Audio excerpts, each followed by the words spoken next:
So this is love. So here's the kicker. Tradwife life leads to tradwife problems. And this is the thing that it's so unfortunate, first of all, for this creator and for all of the women that are stitching this. But it's also, we've come full circle.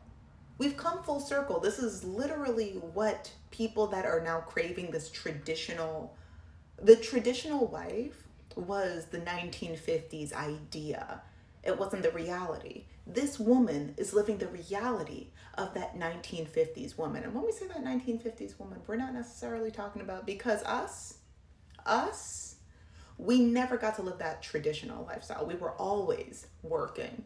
And a lot of the times back in the day, we always knew to keep a little bit stored in the back just in case something went awry, because this was so prominent. This is why, not the only reason, but a big reason why there was such a big push for women to be able to get bank accounts, for women that were not us, Black women, to be able to work, to be able to own their own money.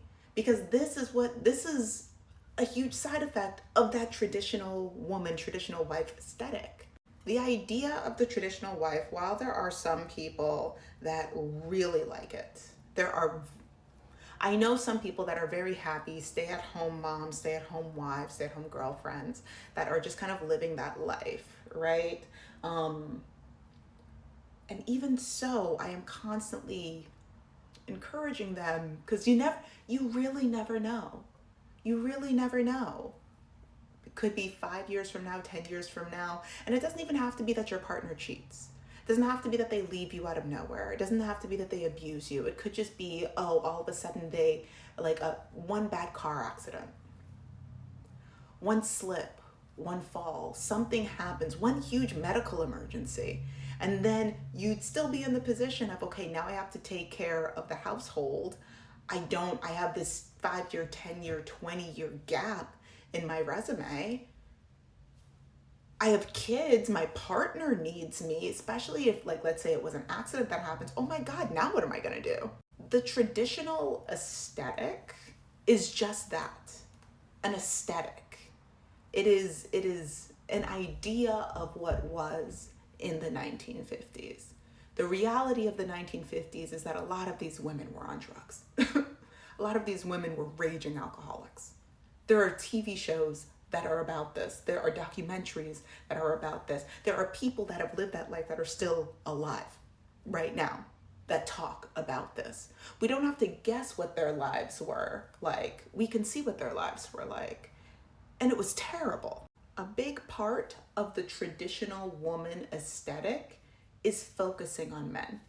Men have to be the center of that aesthetic, or else it just does not exist, because they provide the lifestyle that you want. You can't provide that lifestyle for you, or you don't provide that lifestyle for you, which is what makes it traditional. So a man has to be in the center of it, but then what happens if he leaves? This is what happens when he leaves. If he doesn't want to be an active father, if he doesn't want to be an active partner, if he wants younger, whatever, if he wants something else, this is also part of that aesthetic.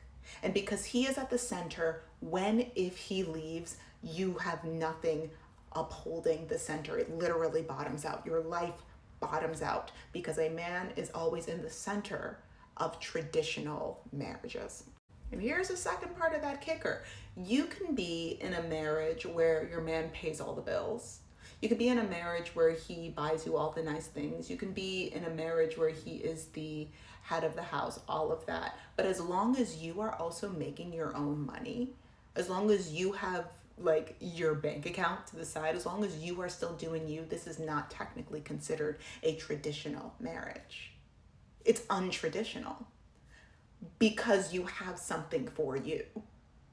That's if you don't have anything for you as the woman in this, as the vulnerable party in this, if you have nothing in this and are completely reliant upon your male partner, you are in a traditional marriage, which is exactly what they like, which is exactly what they want, which keeps you adhered to them.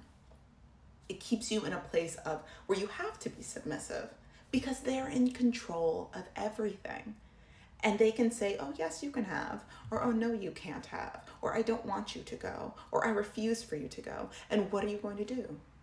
What are you going to do? What can you say when their finances are in charge of everything? This is why financial abuse exists. In one of my comment sections, somebody asked me, what do I think an ideal relationship looks like? And I haven't responded to that yet, but I'm going to. I'm really excited to answer that question because I got thoughts. Oh wait, I got a little knot. 1 second. Here we go. But yeah, a healthy relationship is not traditional. A healthy relationship is not traditional.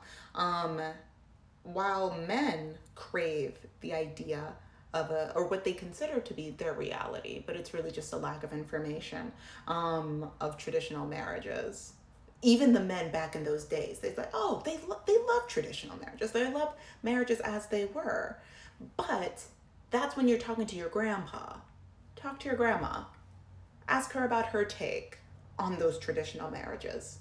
Ask her for advice as to how to navigate a traditional marriage, if they can be navigated. Because when I look at my grandparents, mind you, they have literally been together for all of my grandma's life. My grandpa was the boy next door. She knew him her entire life.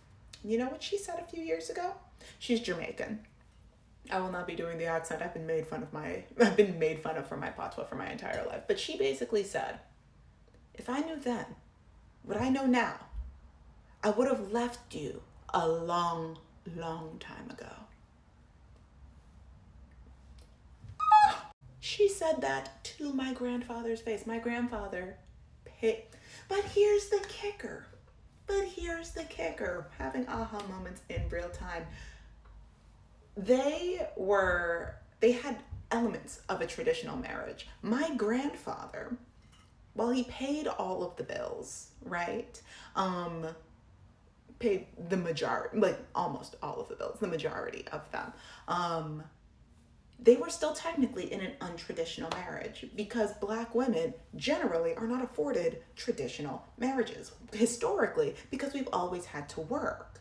My grandmother has always worked, and my grandfather wanted the privilege, the traditional marriage privilege, without being in a traditional marriage. What does that look like? That looks like he financially took advantage of my grandmother while she was also making money. My grandmother had to stash money away, hide money away in her own house because the man always wears the pants and he decides where the money goes to. And if she wanted to spend a little bit more to get food for their 4 children, she would have to do that out of her own funds that she would stash away. My grandmother, if it wasn't for my mother, years ago, while they even had the finances when their health was doing fantastic, my grandparents have never gone on a vacation except for once. And that was because my mother organized everything. Arguably, she bullied them onto this vacation and they had the time of their lives. But it's this kind of, I'm like, what is of a canonically traditional marriage? What's the draw for women? What's the pull other than an idea? Because it's an idea. The reality of it is much harsher. The video that I just stitched, that's the reality of traditional marriages. I don't see the draw.